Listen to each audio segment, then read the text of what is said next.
Então, assim, um valor inegociável do casal tomar decisões que possibilite o crescimento de ambos, não somente de um. Isso. E Né? também o contrário pode fazer sentido. Para mim, pessoalmente, não. Mas eu digo, a gente não pode ver só com a nossa ótica. Mas eu posso Claro. estar num relacionamento em que uma das partes entende que se doar para a instituição e ser o pilar, enfim, a estrutura emocional e sustentar a grandeza do outro faça sentido. Não tem problema desde que seja consensual e o que é de livre escolha e não entra naquilo que tu disseste em outra conversa. Não é um abuso, não é Sim, não é uma imposição, não é né? uma imposição, é uma escolha. Tudo que é escolhido, tudo que é acertado livremente e tudo que não é imposto é válido, de acordo com a configuração de cada casal, de cada família. O que acho que é importante a gente pensar também e ver se faz sentido, porque a gente pensa muito com casamento, o amor. Eu preciso escolher uma pessoa por quem eu sou apaixonada. Se essa pessoa por quem tu é apaixonado tem valores que divergem dos teus, a paixão não se sustenta ao longo do tempo. E também a importância de pensar em como essa instituição, casamento, vai ser formatada. Porque essas conversas, o casamento, normalmente a gente pensa, vou escolher alguém com quem me identifico. Mas a identificação também passa por negociar e conversar sobre qual vai ser o regime de bens que esse casal escolhe adotar. Como vai ser a configuração de sustento dessa família, porque vai ser uma família. Como vão ser negociadas as questões, as decisões patrimoniais, como elas serão tomadas. Então, o casamento é uma instituição híbrida. Ela envolve o sentimento e também o patrimônio. E quando a gente pensa só no sentimento, o sentimento depois vai ser afetado invariavelmente pelas escolhas que a gente deixou de fazer sobre o patrimônio. Sim. E isso é importante trazer, porque essa maturidade não é só de nos conhecermos enquanto pessoas, o que eu gosto, o que eu quero, o que eu gosto e o que eu quero, o que eu admiro e o que não admiro, o que eu não gostaria de ter como característica minha, mas tenho e tenho trabalhar isso, também diz respeito às minhas escolhas sobre como eu vou gerenciar a instituição casamento que passa por aquisição de bens, patrimônio em comum, o que vai ser separado e o que vai ser junto, o que vai ser nosso e o que vai ser de cada um. E isso também depende muito dos valores pessoais e até da época de vida em que as pessoas estão. Então, a gente precisa também pensar sobre isso quando escolhermos casar. Claro. Também casamos por conta destas questões. Faz pouco eu até ouvi um vídeo que tu mandaste, que diz que a vida se torna mais fácil quando estamos a dois, porque a gente já começa o dia em dupla, então são dois que levantam para construir o patrimônio daquela família. São dois que acordam todo dia pensando em como o casal e a família vai superar dificuldades e conquistar vitórias, patrimônio, enfim, e como vai prosperar.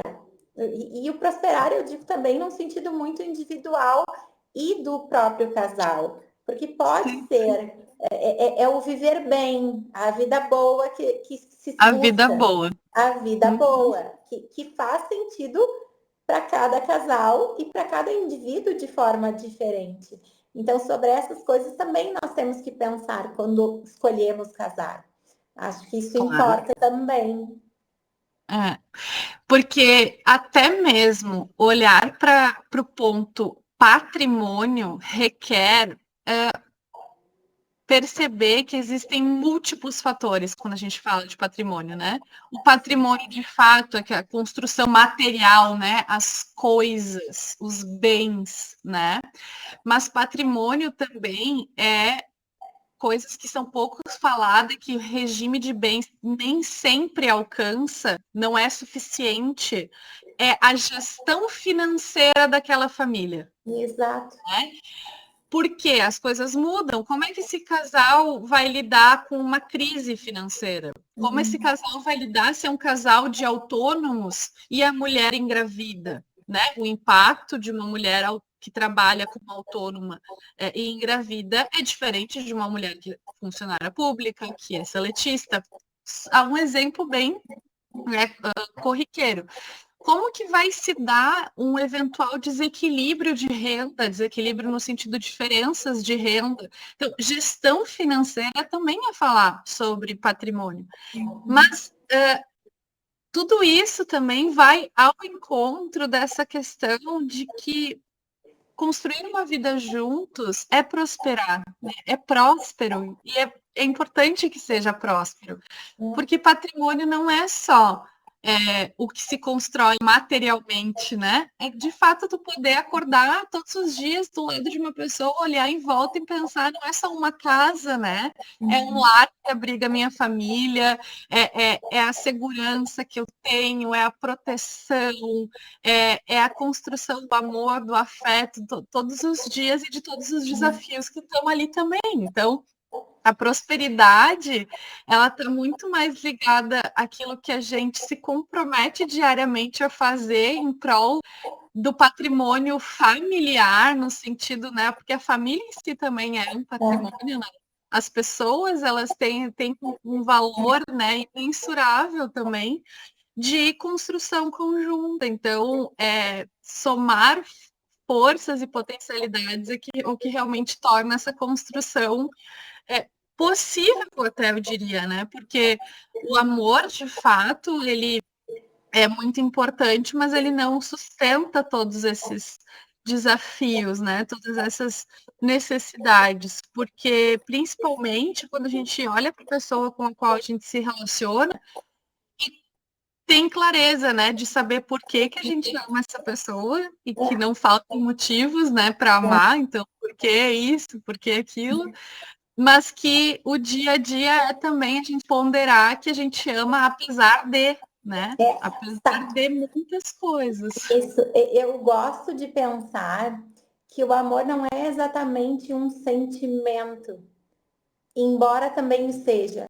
O amor, ele se traduz em ações. Então, o amor que não é traduzido em ações se perde. Eu não quero alguém que olhe para mim e diga maravilhosa, me coloque num pedestal e não faça por mim o quanto eu farei. Porque se estiver num relacionamento, pressuponho que farei. Então, essa troca, o transformar o sentimento em ação e numa ação que torne a vida desse núcleo mais feliz, mais próspera, porque a prosperidade também se traduz nisso, ou poderia se traduzir nisso. Eu estou tão melhor aqui do que se estivesse lá. Sim. Então, e isso são ações, não é só o sentimento, a cada dia pequenas ações que vão construindo e aprimorando esse sentimento, lapidando essa relação. Para quando venham os motivos difíceis, a gente até ter essa memória afetiva. Mas olha tudo que fizemos, olha tudo que já construímos. Acho que vale a pena tentarmos passar por mais esse momento, porque as dificuldades elas são cíclicas, como também é a alegria e a felicidade.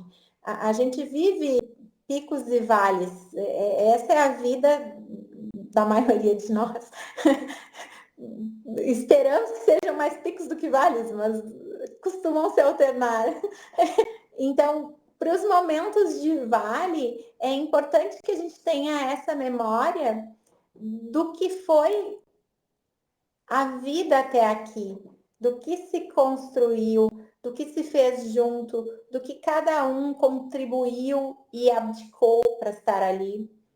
Porque também tem que se falar nisso, do que se abdica quando se faz uma escolha.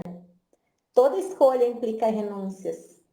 Então, ter a ideia de que estamos melhores aqui, e isso faz muita diferença. E eu acho que, puxando o gancho daquilo que tu falaste lá no início, a dúvida no momento da escolha, é melhor não escolher. Enquanto há dúvida, não deve haver escolha. Principalmente em decisões tão importantes. E o casamento é uma dessas decisões importantes na vida, como é a carreira, seguir ou não uma carreira, ter ou não filhos. O casamento se entra para mim nessas grandes decisões. Não é algo que se deva decidir com dúvidas. Porque as dúvidas normalmente são alertas de coisas que a gente não consegue trazer para a superfície.